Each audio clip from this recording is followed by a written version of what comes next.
Hello दोस्तों, welcome to our YouTube channel Shiksha Ghat. दोस्तों, अभी जो हम बात करने वाले हैं ये बहुत दिनों से जो मुद्दा चला आ रहा है, जून के बाद से ही जब से एचएम और एचटी की ज्वाइनिंग हुई है, उनके वेतन से संबंधित यूट्यूब पे बहुत सारे अपडेट आ चुके हैं। लेकिन कितनी उसमें सत्यता है या क्या है, ये अभी तक स्पष्ट नहीं हो पा रहा है। क्यों? क्योंकि अभी तक जून के बाद से जब से उन्होंने ज्वाइन किया है, एचटी और एचएम ने हेड टीचर जो कि 1 to 5 में प्रधान शिक्षक के रूप में ज्वाइन किए हैं, जिनकी संख्या लगभग 29,000 प्लस है। ठीक है। और उसके बाद कुछ हेडमास्टर एचएम जिन्होंने उत्क्रमित हाई स्कूल में जो ज्यादातर शिक्षकों ने ज्वाइन किया है, उनका जो है उनकी संख्या लगभग 6,000 के आसपास है। तो इतने लोगों के ज्वाइनिंग के बाद ही इनका वेतन, अभी तक सैलरी का कोई भी विशेष अपडेट नहीं है।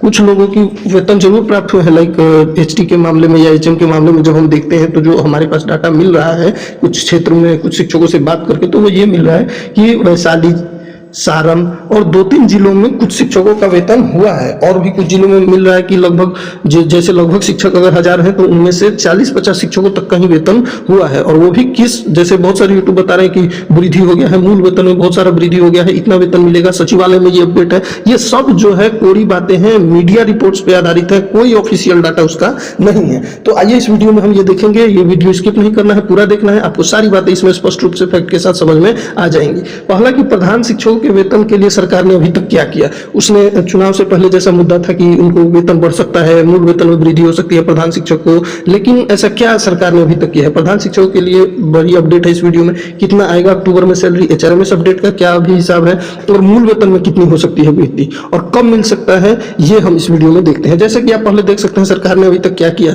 तो शिक्षा विभाग के जो सचिव थे, सह माध्यमिक शिक्षा के निदेशक भी थे, दिनेश कुमार जी ने, उन्होंने सितंबर में ही वेतन का जब आदेश दिया था तो सभी जिलों को स्पष्ट निर्देश दिया था कि 1 सप्ताह के भीतर प्रधान शिक्षकों और प्रधानाध्यापकों को लंबित वेतन भुगतान किया जाए।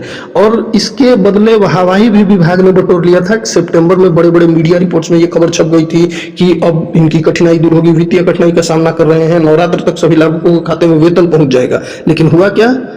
0 सन्नाटा, कुछ नहीं हुआ। उसके बाद क्या कहा गया कि समस्या के समाधान के लिए शिक्षा सचिव ने सभी जिलों के डीईओ साहब को, जिला कार्यक्रम पदाधिकारी को पत्र भेजा।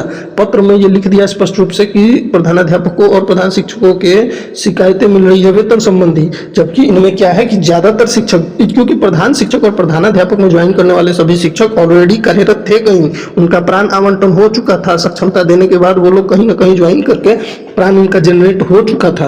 उनकी जानकारी एचआरएमएस पर भी पोर्टल पर थी, बावजूद इसके कई जिलों में भुगतान नहीं हो पा रहा था। तो बजाय इस शिक्षा सचिव से गंभीर लापरवाही मानते हुए अधिकारियों को कार्रवाई का निर्देश दिया।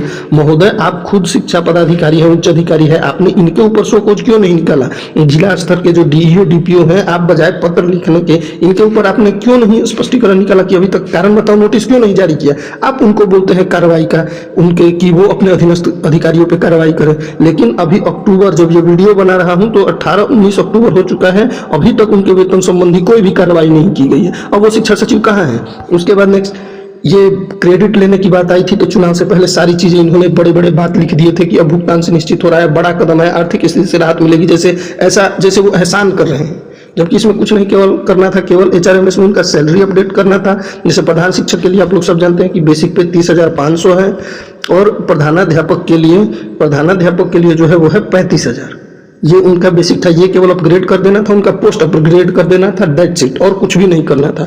लेकिन ये आप लोग देख सकते हैं कि खबरों में बहुत सारी चीजों, इन सभी निर्णयों से स्पष्ट हो गया कि आर्थिक प्रशासनिक समस्याओं को गंभीरता से ले रहे हैं, लेकिन रियलिटी में ऐसा कुछ भी नहीं था। अब एक और चीज जो निकल के आ रही थी, बहुत सारे यूट्यूब चैनल बोल रहे थे कि सचिवालय से जो खबर निकल के आ रही है, इनकी मूल वेतन में वृद्धि हो सकती है। जैसे अमित विक्रम या फिर बहुत सारे ऐसे नेता गए हैं, वो आंतरिक सूचना दे रहे, जबकि ऐसा कुछ नहीं है। अगर होना होता तो वो 2 अक्टूबर से पहले ये चीजें घोषणा हो जाती है, आचार संहिता से पहले, लेकिन ऐसा हुआ नहीं। तो यानी मूल वेतन वही मिलने वाला है 30,500, और उसके बाद 35,000 एचएम के लिए। हाँ, ये जरूर हो सकता है, जो 8 पे कमीशन की बात हम लोग कर रहे थे, 8 पे कमीशन अगर लगता है सेंट्रल गवर्नमेंट में, तब वहां पे एक नया पे स्केल ऐसा सुनने को मिल रहा है कि टीचर के साथ साथ HT हेड टीचर और HM हेड मास्टर जो हाई स्कूल में है उनके स्केल में थोड़ा बहुत कुछ परिवर्तन की संभावना जताई जा रही है। संभावना, ये क्लैरिटी नहीं है, क्योंकि सुनील कुमार जो शिक्षा मंत्री हैं वो अगली बार नहीं रहने वाले हैं। शिक्षा मंत्री कोई और आएंगे, फिर जब और आएंगे तो वो नई नीति बनाएंगे, नई कमेटी बनाएंगे, फिर से पुनर्विचार होगा।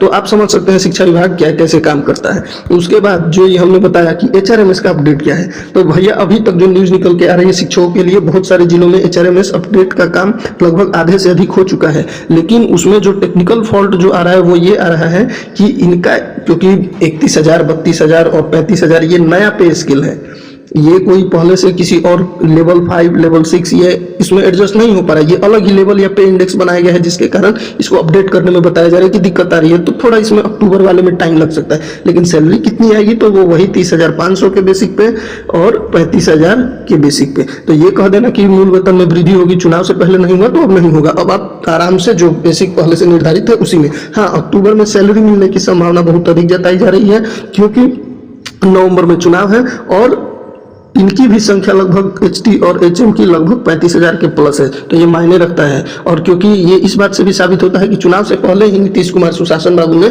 अपना खजाना खोला था स्टूडेंट्स के लिए, सभी विभागों का पेमेंट बढ़ा था। तो अगर होना होता तो वो HT और HM का पहले ही बेसिक बढ़ जाता, ठीक है, लेकिन अब नहीं हुआ। तो अब आप इंतजार करिए, वो बढ़ने वाला नहीं है। यूट्यूब पे कौन क्या कह रहा है कि सचिवालय से न्यूज आ रही है यहाँ से, तो ये सब फेक बातें हैं, मन को खुश करने के लिए ये ख्याल अच्छा है।